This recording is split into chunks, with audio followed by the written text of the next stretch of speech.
sugar sweet. We dance to different records, but we never miss a beat. I must admit, somehow we fit, two perfect opposites.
Don't even have to rhyme, 'cause when we kiss, the pieces fit, two perfect opposites.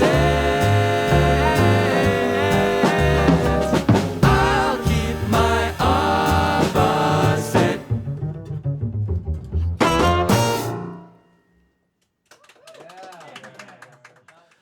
Oh,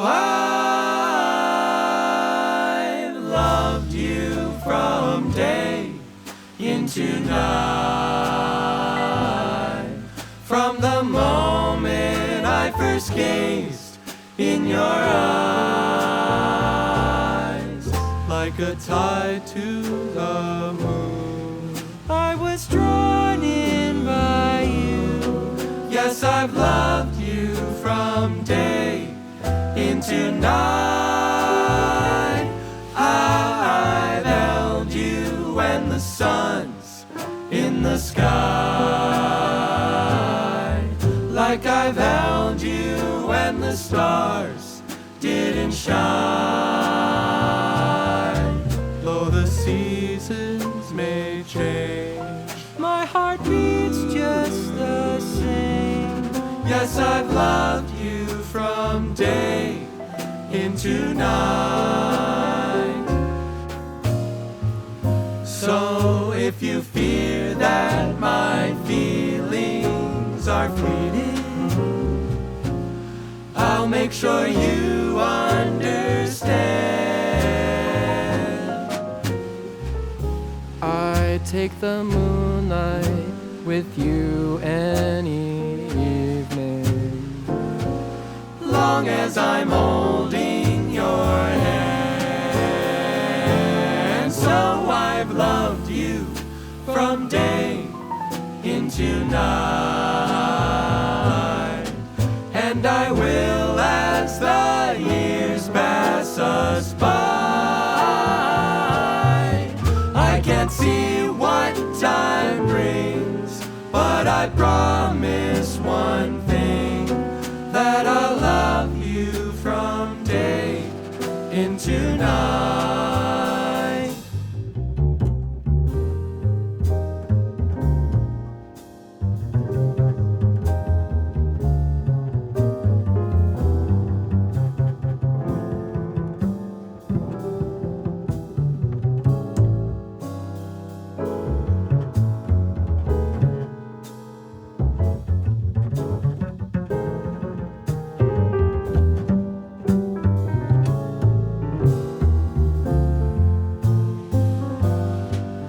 So I've loved you from day into night,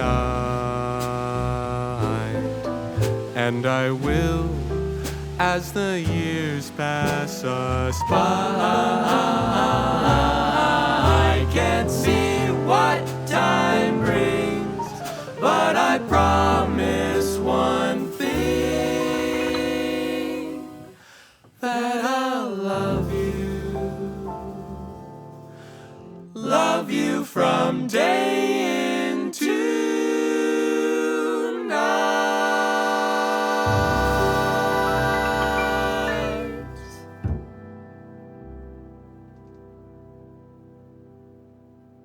Welcome to Sessions with Shaw. Today's episode includes myself, Ryan Shaw, on drums, Josh Nelson on the piano, Alex Frank on the bass, and then our very special guests, the Beantones. This includes Chris Peters, we have Grant Heineman, we have Davin Kingston, and then we have James Gillen. So thank you guys all for being here. Thanks for having us. This is super fun. And I want to first ask, how did you guys all meet? We all went to Berklee College of Music, and Grant and Chris had found each other over, a Facebook group looking for roommates. Grant had said something about liking the four freshmen, and Chris had, seen that message and said, "Who likes the four freshmen? Oh, this guy must be nice." And so they became roommates, and I met them sitting in a dining hall, and then three of us were in a choir, like a club choir, student-run choir. And we all met and found out we all liked singing and we all liked barbershop music. And so Chris and Grant had kind of wanted to start a barbershop quartet together. And they say, "Hey, those other two guys, they're all right." So I just appeared. Yeah. You're in the choir. Davin was the one in the choir. I was in the choir. Yeah. Very cool. When was the first time that you sang just the four of you? I think November 2018. So I remember I went home to see my high school's musical production, and I stole a bunch of sheet music from the choir room. That was like Jingle Bells and like some quartet holiday music, and brought it back. And then it was like November 8th or something. Yeah. And we went into practice room and started singing for the first time. Nice. Very cool. Was it difficult at first, or did it kind of just click? I don't know. I think it just clicked. It was probably it felt like it clicked, but we were a lot worse than we are. Yeah, we were like, we're amazing. And then if you watch videos of us then, it's not good. Mid. Yeah. And we definitely became friends first. Yeah. It was, we were just hanging out. It wasn't anything like we're making a band or anything. It was just let's sing together. Nice. It took us 5 years to make the LLC. Yeah, now everything's good. So what was your barbershop experience before the group? Yeah, my high school, Cleveland Heights High School, had a barbershop program that they went to the Barbershop Harmony Society conventions and competitions every year. So it was always part of the culture, I think, the art scene in my hometown. So that just inspired me, and as soon as I got to Berklee, we were like, oh, there's got to be a barbershop quartet, and there wasn't. So we filled that role. And I kind of just, again, brought the charts I was singing in high school to these guys. And so that made it also easy to learn and teach them, because I was already familiar with a lot of them.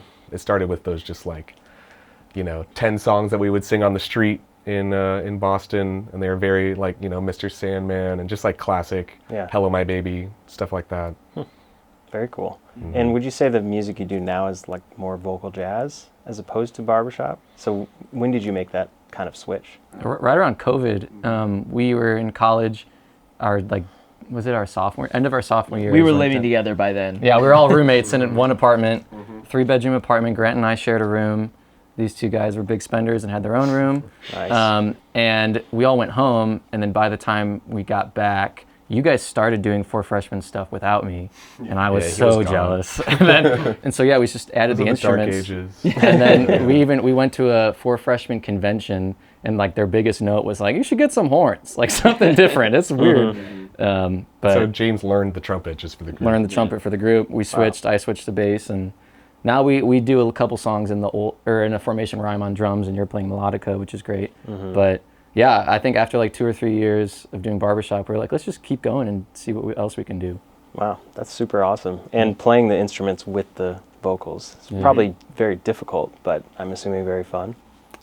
Yeah, and because also we were entrenched in that music school, just scene and everything. I felt like everyone at college was always playing, accompanying themselves on instruments, and once you become fluent on one, you can kind of like sort of figure out what needs to happen on the others. When I was first starting playing bass, it was just we were doing 4 freshman songs, and I would just like learn the part by rote just to learn like the bass part of the original recording, just to see what they were doing. And then the more that I played, and then eventually the more that Chris played bass and other instruments, we just started being able to actually play our own lines, with that knowledge sort of ingrained. Yeah, awesome. Seems like a great way to learn as well as to play the music. Pressure, Pressure. You gotta perform, like running out of time. We got a gig. Yeah. I'm still not ready to play trumpet. Do it anyway. So where did the name the Bean Tones come from? Well, we were for sure, when we moved to Boston, like there's gotta be a vocal group already named Bean Tones because it was so obvious. But there just wasn't. There was kind of one in like the early 2000s that fizzled out. And so we were like, we'll just keep that as a placeholder because it's just like, it's a little, just goofy. The Beantown Beantones. And we were also just a barbershop at the time. Yeah. So Yeah. we were kind of just like performing on the street and we would open for our choir sometimes, like for Acapella Christmas. gigs. So we needed a name to do this Christmas show that we were doing. And that's why we came up with the name. It wasn't like, we weren't thinking like 8 years from now, this is gonna be our LLC. Yeah. So it kind of just like stuck after that. We couldn't think of anything better. Yeah. So. I mean, that's kind of where I ended with Sessions with Shaw. Right. I couldn't think of a better name. Rolls off the It's a tongue. great name. Yeah. Yeah. Yeah. And then there's like the history. I mean, Boston is called Beantown as well, so that's why we did that.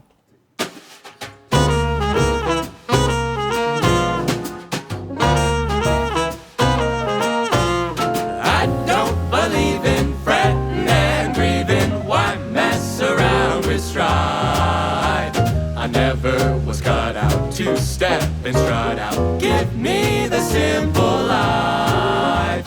Some find it pleasant, dining on pheasant. Those things roll off of my knife.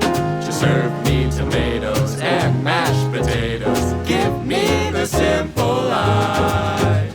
A cottage small is all I'm after, not one that is spacious and wide. A house that rings with joy and laughter, and the ones you love inside. Some like the high road, I like the low road, free from the care and strife. It's corny and seedy, but yes indeedy, give me the simple life.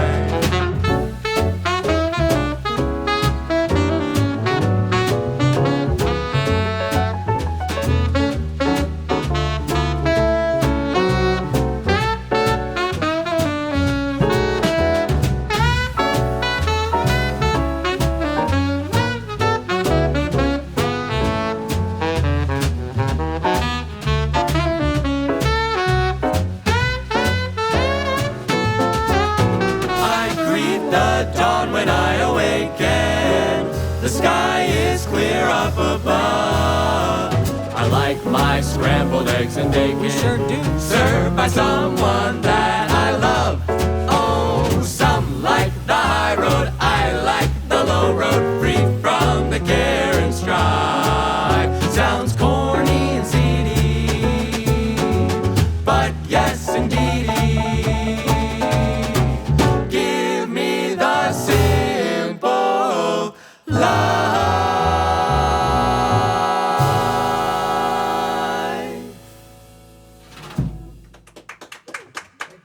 So you've talked a lot about the 4 freshmen. I'm assuming that would be your biggest influence as a group, but do you have any others to mention? Yeah, we love the group The High-Lows as Yeah. well, and just all those like mid-century 40s and 50s groups, like the Pied Pipers, and there was a class we took called Vintage Vocals, directed by David Scott, who was like our guru back at Berklee, where he kind of got us hip to all these sort of like forgotten about vocal groups like the Meltones and all these just like sort of one-off groups, and because it was just a whole culture at the time. So there's that for sure, and then of course like barbershop as well. Like we just started with barbershop arrangements, and so we have like barbershop heroes and stuff. But yeah, a huge plethora. I want to jump in. We also took our own private directed study with David Scott later, where he, just to shout out him because he was a big part of us transitioning from barbershop into the instrument phase. Yeah. Because that was all during COVID as well, and we got to go study directly with him. But as far as influences, I think we also all pull from our own influences. You know, like Beach Boys as well is a good one. But we all kind of come from different backgrounds. Like Grant, heavily jazz, more so than the rest of us, although we all love it, of course. Jonas Brothers for this guy. I was waiting. I wanted to bring it up. We did a whole interview in Japan where I was like, our biggest influence is the Jonas Brothers, and it was only funny for us because it was like it was a joke. But I do love the Jonas Brothers. Pop music for me, clearly. Pop music. I mean, we all come from different things, stuff, and so for our original stuff, I mean, it started with us covering the Four Freshmen, but I think for our original stuff, we all, you know, that's how we add our own flair to it. Is like we pull from all these influences while still trying to be faithful to the style. Yeah. Do all of you kind of write the charts, or is one of you primarily doing it? Is it a collective thing? We write the song. It depends. Our first song ever, Davin started it and did it on his own, and then Grant helped finish it out. And in terms of lyrics and melody, lately we've been writing a lot together. But in terms of chart and arranging, it's usually all Grant. Mr. Grant here. He did our first original arrangements, and then now he just does everything because we can't hire anyone else. It's also nice because I know, you know, we're all close friends, so I know, you know, through years of experience singing together, who's going to sound good doing what. Yeah. So I can kind of make each chart to have everyone doing what in my head I can remember us doing well, you know, like as much as possible, so that we're like always just, you know, singing in our tessitura or doing things that like we each do well individually. So that's a fun part of arranging. I don't really arrange for other people that much, just because I think it's a personal, like, you know, like even stretching back to like Count Basie writing for like specific, like, you know, horn members and stuff in his band, and just like that whole idea of, you know, picturing this exact person doing this thing is what I try to bring to writing our charts.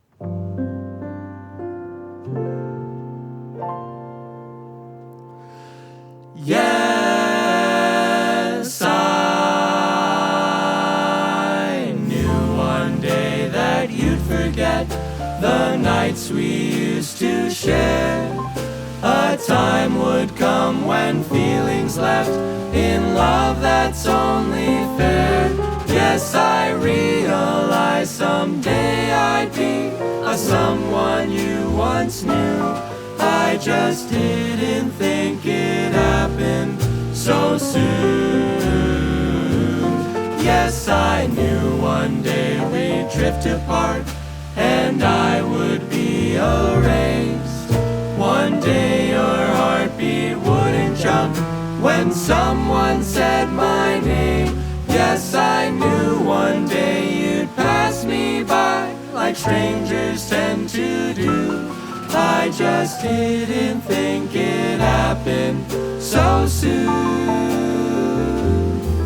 I still see your hazel eyes in the gentle morning light, and I thought that you saw traces of me too. How did you forget so fast when every face I pass keeps reminding me of you? Yes, I knew one day the songs we loved would just be passing noise, and years from now your heart would jump at someone else's voice. Yes, I knew one day you'd pass me by like strangers tend to do. I just didn't think it happened so soon.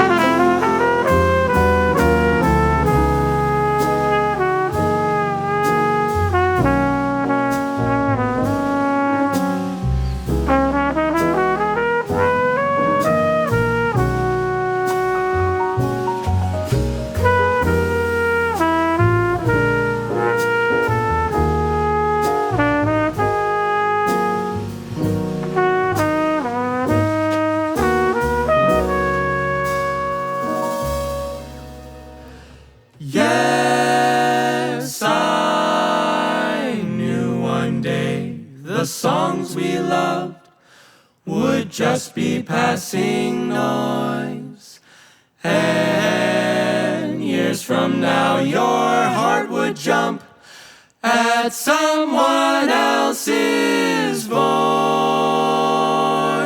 Yes, I knew one day you'd pass me by like strangers tend to do. I just didn't think it happened so soon. How did it happen so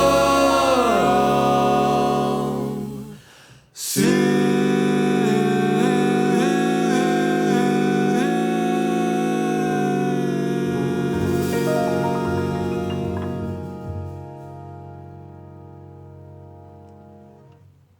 Today, a lot of people know you from social media, probably the majority of people. Where did that start? Like, was there a first viral hit? Yeah, our very first TikTok was just our original arrangement of this tune called the Trout No Doubt from the 40s that I had heard on my hometown's like radio station that's just purely, it's like meant for old people, but I had it tuned on that day and I was like, wait, what is this song? Never heard it before. And it wasn't on any streaming services, so it just felt like perfectly like tailor-made for our sense of humor and stuff. And yeah, we arranged it sort of in a Four Freshmen style and took a video, and it was almost just too easy. We were like, oh, there it is. Now we're racking up. Cool. Yeah, and then from there, I mean, is that kind of like the routine, just always trying to make more videos? What is your thought process there? We had, once that kind of happened and we're all living in LA, and we kind of said, hey, let's put out some more music. We'd love to put out an album at some point, but for now, let's just, Grant had a bunch of ideas for songs that he thought would be fun to arrange for us and fun for us to do. So he just started going to work saying, hey, let's try this song. We did A You're Adorable, and then we did an original arrangement of Time After Time, which that kind of further went more viral, and we kind of just kept building from there, just one song at a time. Yeah. And we noticed little things along the way, like we would always do a live video with every song. So we'd record it, and then we'd find a place to do it. Davin's backyard, and had a really cool canyon view at one point, and that was the Time After Time video and stuff. And so I think the mix between like the visual and just people also just don't know what this music is. And so people would go to the comments and be like, what is this? And then that would just send it out to more people. The fact that people are commenting and like talking on there. And then we start with a big loud vocal, and that usually does really well too. Little things like that. And we've figured out along the way, but yeah. Yeah, and that's how the album came together, is it's just been single after single that we've amalgamated over the past 3 years now. Yeah. And then we were like, oh, okay, now we can put a bow on it, record a few more, and then we have an album. And so, Yeah, because even though we'd been singing together for such a long time, like 7 years at this point, it was purely always just for fun. Like we did the occasional random gig, but at the core of it, we were just singing for fun. It wasn't very serious. We didn't have like any sort of song or anything like that. It was serious, but not in like the same way. Yeah. And then once Trout No Doubt popped off, we immediately went to the studio and recorded it. And from there, it was kind of like, we just haven't stopped, hit the gas. And it was like we were training for this. Do you find that you have to bring something like fresh to it to try to make this music fresh, or is it kind of already fresh in its own way? Yeah, it's a good question. I think just being ourselves, as authentic as we can, as much as possible. So just like our weird sense of humor, or again, writing for this specific group of guys has been just, we never, I don't think, tried to be fresh or hip or cool or anything, but we definitely didn't want to like be like a cover band or like vintage like gimmick. It was just like, we're just being ourselves, recording these charts and singing these songs. And I think that's what has resonated with people. And that's a balance we're kind of always towing. It's like we're wondering what can we bring to it to make it modern? What can we, keep from the past? Like, what do we stay faithful to? Well, I think that's like constantly evolving still. So we're trying to find new ways. And I think naturally our original songs kind of end up in this like more modern take of an older thing. So it becomes its own thing.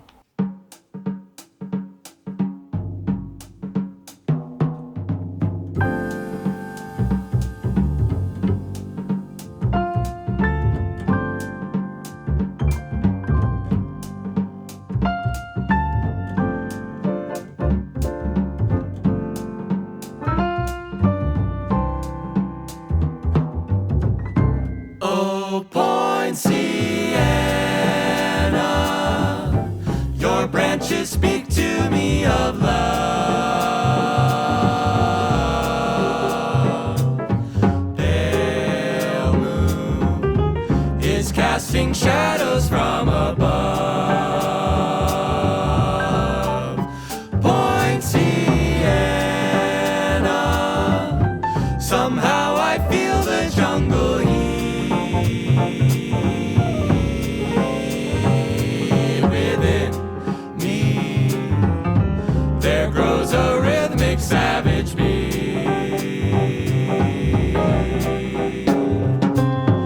Love is everywhere, its magic perfume fills the air. To and fro we sway, my heart's in time, I've learned to care. Poinciana, from now until the dawning day.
So your debut album just came out a few weeks ago. Congrats. Thank Thank you. you. Want to tell us about that record, what it was like?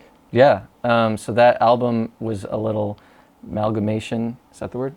Amalgamation. Amalgamation. Yeah, you got it. James studied linguistics, dialects. Yeah. Yeah, in Bristol, England, and so Which has nothing to do with the fact that I know the word amalgamation. Chris doesn't. but he was in England, so he's the only one with a master's degree out of us. Grant will be soon.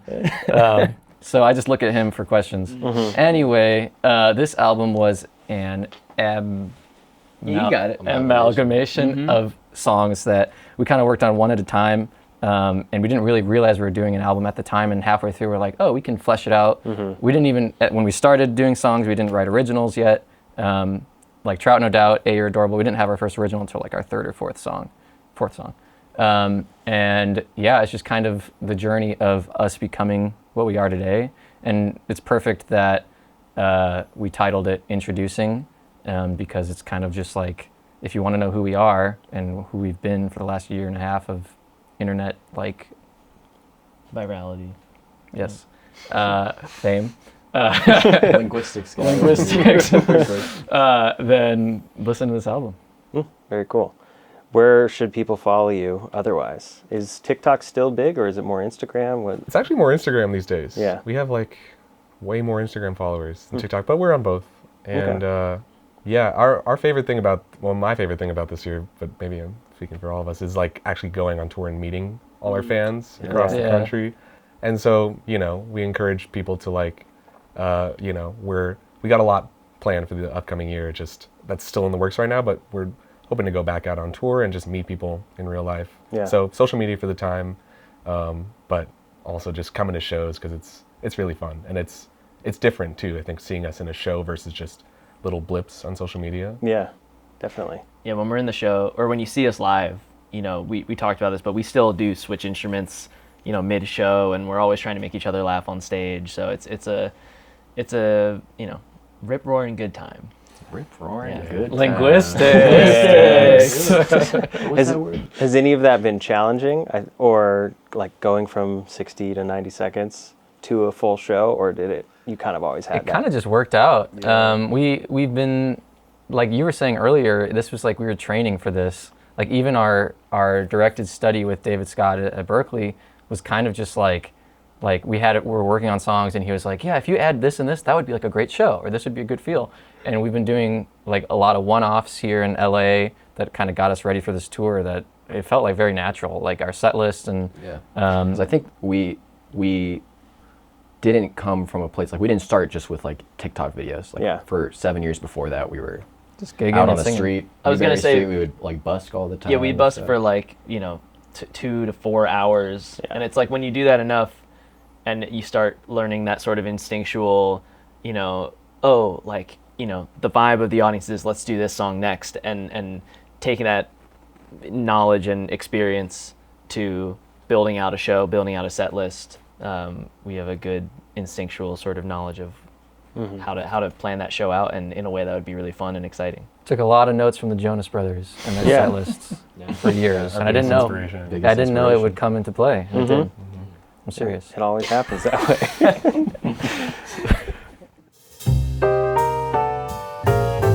Fools rush in where angels fear to tread,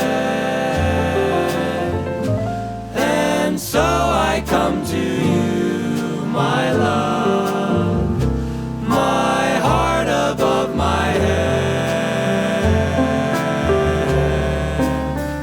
though I see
So open up your heart and let this fool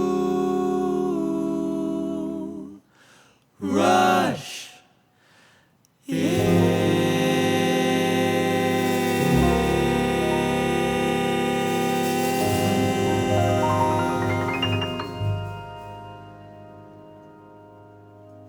All right, let's do some rapid fire quick questions. I'll do some serious and some fun ones. Okay. So I'll take the fun. I'll go down Okay. this way. Okay. Favorite record? Oh, it's such a tough question. I could really screw Chris up and say what I know he's going to say first, but I'll say Billy Joel's 52nd Street. Okay.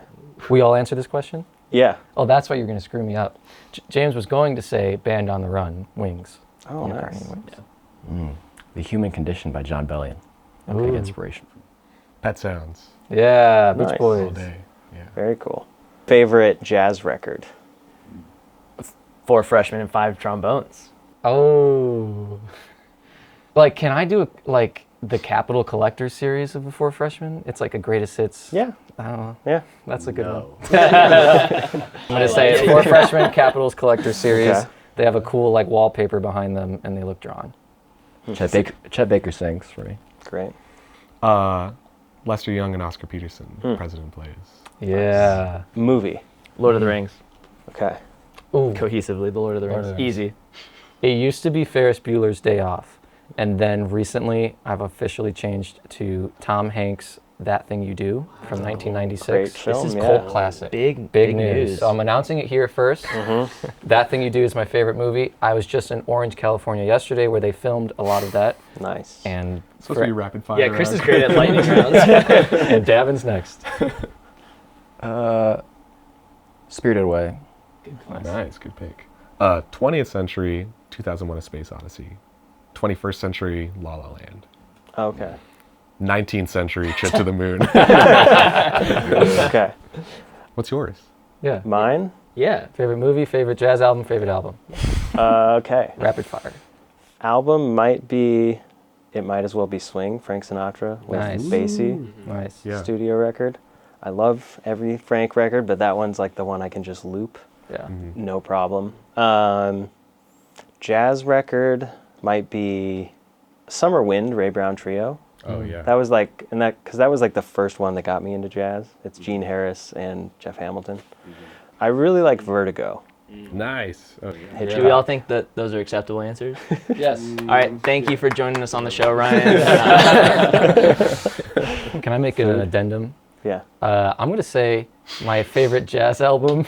No, I'm gonna change it to a different 4 freshman record. They have this one from 2006 called Love Songs, and it was like their group 22 was their 22nd iteration, and that is the album that got me into jazz.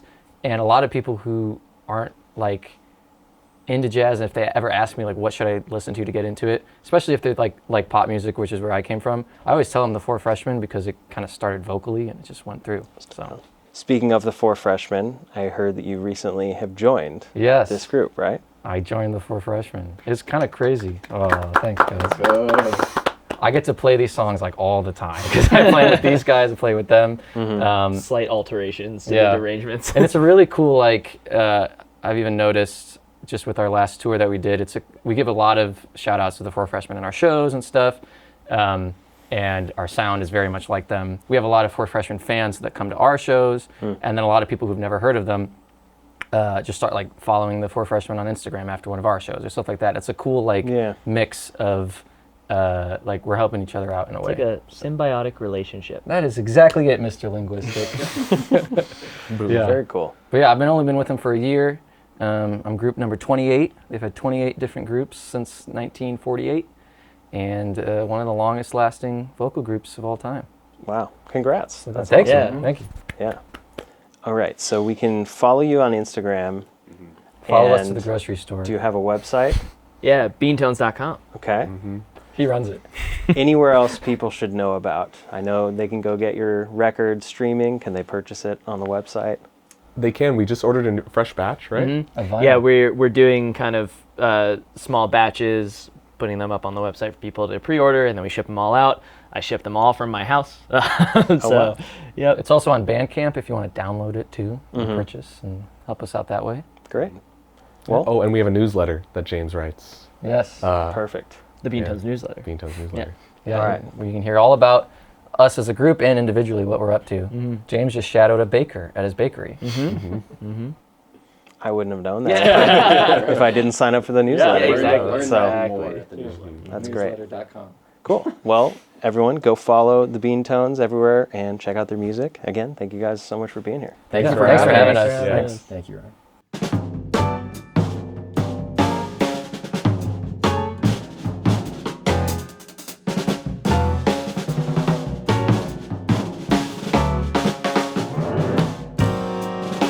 Candy, I call my sugar candy because I'm sweet on candy and candy's sweet on me. She understands me, my understanding candy, and candy's always handy when I need sympathy.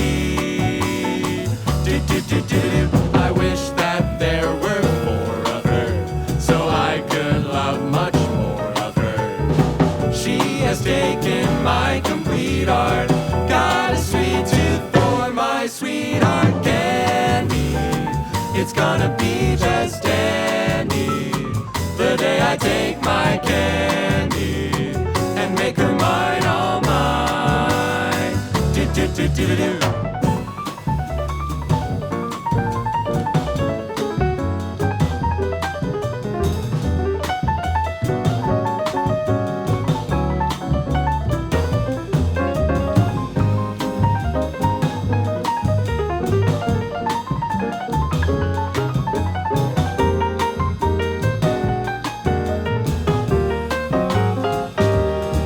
I wish that there were more of her, so I could love much more of her.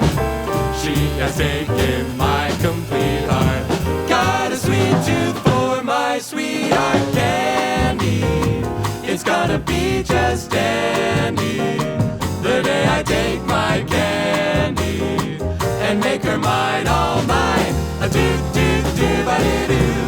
The day I make her mine, all mine.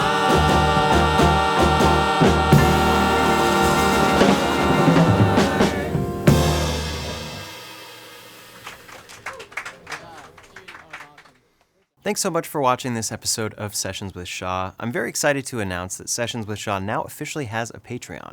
There's a free tier you can join where you'll hear first whenever a new episode goes up, then paid support tiers where you get episodes a week early with no ads, your name in the on-screen credits, and for this episode specifically, the extended Beantones interview.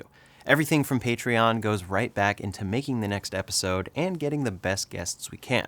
So I hope you'll check it out. It's linked in the description below, or you can head to patreon.com/sessionswithshaw. Sessions with Shaw, shibba-doo-ba-ya-doo-doo.